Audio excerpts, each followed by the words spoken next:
আজকে কোনো blog video বানাবো না, বাট ভিডিওটা কিন্তু আমি হাতে ক্যামেরাটাকে কিন্তু শুট করতেছি, দেখতে পারতেছেন। ওকে, কিন্তু ব্লগ ভিডিও হবে না, মানে আমি নিত্যদিনে যেসব ব্লগ ভিডিও করে থাকি সেরকম কোনো ভিডিও না। আজকে হচ্ছে আপনাদের সাথে একটা একটা রিয়েলিটি শেয়ার করবো। সেটা হচ্ছে কি যে আমরা অনেক ক্রিয়েটর আছি যে যারা আপনার ফলোয়ার চান, মানে ভিউয়ার্সের কাছে ফলোয়ার্স, লাইক, কমেন্ট এগুলো চান। তো আমি আমার কোনো ভিডিওতে মানে কখনো বলিনি যে আমাকে লাইক করেন, আমাকে কমেন্ট করেন, আমাকে সাবস্ক্রাইব করেন, আমাকে ফলো করেন। এটা আমি কখনো বলিনি।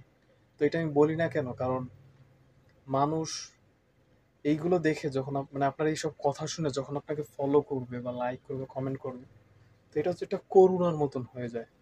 ঠিক আছে, মানে একটা দয়া। সে আপনার প্রতি ইমোশনাল হয়ে হচ্ছে আপনাকে কমেন্ট করতে বাধ্য হলো বা লাইক করতে বাধ্য হলো। আপনি চাইছেন তার কাছে, তার একটা ইমোশনে হিট লাগছে, যার কারণে সে আপনাকে ফলো করতে বাধ্য হয়েছে। এটা হচ্ছে একটা ব্যাপার। কিন্তু আমি সবসময় জন্য এইটা মনে করি যে আমি যদি দুর্বল থাকি, মনে করেন আমি যদি কন্টেন্ট ক্রিয়েটার যদি দুর্বল থাকি, তাহলে হচ্ছে আমার এগুলো করা উচিত। কিন্তু আমাকে টার্গেট করতে হবে আমার ভিডিওর টপিকের উপর, আমার ভিডিওটাকে মেক করতে হবে, আমাকে আমার কন্টেন্টটাকে তৈরি করতে হবে। যদি আমি আমার কন্টেন্টটা ভালোভাবে যদি তৈরি করতে পারি, তাহলে কিন্তু আমার কারোর কাছে ভিডিওর জন্য কিছুই চাওয়া লাগতেছে না। কেন? কারণ তারা আমাকে পছন্দ করতেছে না, তারা আমার ভিডিওর যেই মানে কন্টেন্ট আছে সেইটা তারা পছন্দ করতেছে এবং তাদের কাছে সেটা ভালো লেগেছে, যার কারণে তারা সেখানে লাইক করছে, কমেন্ট করছে, ফলো করছে। ওকে, এটা হচ্ছে একদম পিওর অডিয়েন্স বলে, এদেরকে হচ্ছে পিওর অডিয়েন্স বলে।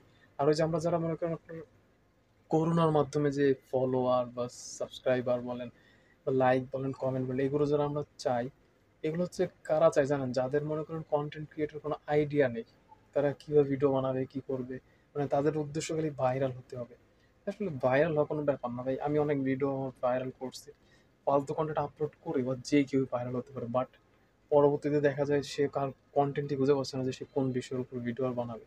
এরকম অনেক চ্যানেল বলেন, অনেক পেজ বলেন, অনেক অ্যাকাউন্ট বলেন, সেগুলো মনে করেন মানে মানে কি বলবো, সেগুলো রিচ বা এঙ্গেজমেন্ট সব কমে গিয়েছে। তারপর আবার সে নতুন করে আবার শুরু করতেছে। আমি একটা চ্যানেল দেখলাম, মানে ইউটিউবে একটা চ্যানেল, যে তার হচ্ছে 1 মিলিয়ন সাবস্ক্রাইবার। তো তার ভিডিওতে ভিউজ হতো প্রায় অনেক, 500K 700K। তো সে মাঝে কি ভিডিও আপলোড করছে না কি করছে আল্লাহ জানে, তো তার এখন 400 500 মাত্র ভিউজ হচ্ছে। তো আমি তো এটা দেখার পরে বুঝতে পারলাম যে যে এইটা হচ্ছে কি সমস্যা, যে এ হচ্ছে এরকম কন্টেন্ট আইডিয়া খুঁজে পেয়েছিল না যে কি বিষয়ের উপর ভিডিওটা বানাবে। তো আমি সবাইকে শুধু একটা কথাই বলবো যে আপনারা সবাই কন্টেন্টের উপর গুরুত্ব দেবেন। কারণ কন্টেন্টের উপর গুরুত্ব দিলে হচ্ছে আপনি পিওর অডিয়েন্স পাবেন। আর আপনাকে যদি কেউ করুণা করে বা দয়া করে, তাহলে সেটা হচ্ছে এক ধরনের বোকামি, মানে আমি মনে করি। তো হ্যাঁ, এমনি লাইক কমেন্ট করতে পারে, সেটা আলাদা একটা বিষয়। তো সত্য কথা বলতে কি, মানে রিয়েলিটিটা আসলে অনেক কঠিন। মানে যতটা ইজি মনে করা হয় যে এই আপলোড করলেই, চ্যানেল ক্রিয়েট করলেই, এই সেটিংটা অন করলেই মনে হয় ওকে, মানে আর্নিং এর একটা সোর্স তৈরি হয়ে যাবে, বাট এরকম কিছু না। উদ্দেশ্যটা হচ্ছে ক্রিয়েটর হতে হবে। ক্রিয়েটর হওয়ার পরে হচ্ছে আর্নিংটা আসবে, এটা হচ্ছে বোনাস হিসেবে। উদ্দেশ্য যদি থাকে যে আমাকে ইনকাম করতে হবে, তাহলে কখনো পারা যাবে না। কারণ আমি আমার অনেক চ্যানেল হারিয়েছি, অনেক অ্যাকাউন্টকে ব্যান্ড হতেও দেখেছি। তো সেই অভিজ্ঞতা থেকে বলতেছি যে ক্রিয়েটর হওয়াটা কতটা জরুরি। মানে আমি এত বেশি এক্সাইটেড মানে ক্রিয়েটর হওয়ার জন্য, মনে করেন দিন রাত পরিশ্রম করতেছি। তো করে যাবো, মানে এই স্বপ্নটা আমাকে পূরণ করতেই হবে ভাই। বিশ্বাস করেন ভাই, যে কোনো কিছুর বিনিময় হলে আমাকে এই স্বপ্নটা পূরণ করতে হবে হবে হবে। তো ইনশাল্লাহ এই উদ্দেশ্য নিয়েই হচ্ছে সামনে এগিয়ে যাওয়া, যে অনুপ্রেরণা সেটা হচ্ছে পাই। তো তার জন্য আসলে চেষ্টা করতেছি এবং চেষ্টা করে যাবো যত সময় পর্যন্ত না মানে এটাকে অর্জন করতে না পারবো। মানে আমার ভিতরে কিন্তু সেই উইল পাওয়ার, মানে যে ইচ্ছা শক্তিটা, সেটা কিন্তু চলে এসেছে যে আমাকে হতেই হবে। এবং এটা সত্য কথা ভাই, আমাকে হতেই হবে।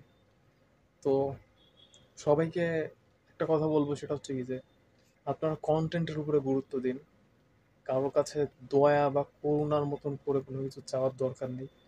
যদি আপনার কন্টেন্ট ভালো লাগে, সবাই সেটা লাইক করবে, কমেন্ট করবে। আপনি দেখছেন না কত বড় বড় ক্রিয়েটররা, তারা কি কখনো বলে যে আমাকে ফলো করেন, আমাকে সাবস্ক্রাইব করেন, আমাকে লাইক করেন? এগুলো কখনো তারা বলে না, কারণ তারা জানে তাদের কন্টেন্টটাই হচ্ছে একটা ব্র্যান্ড। সো আমি সবাইকে বলবো আগে কন্টেন্টটাকে ব্র্যান্ড বানান, আপনি উপরে উঠতে পারবেন। তো ধন্যবাদ। তো ভালো থাকেন সবাই। ওকে।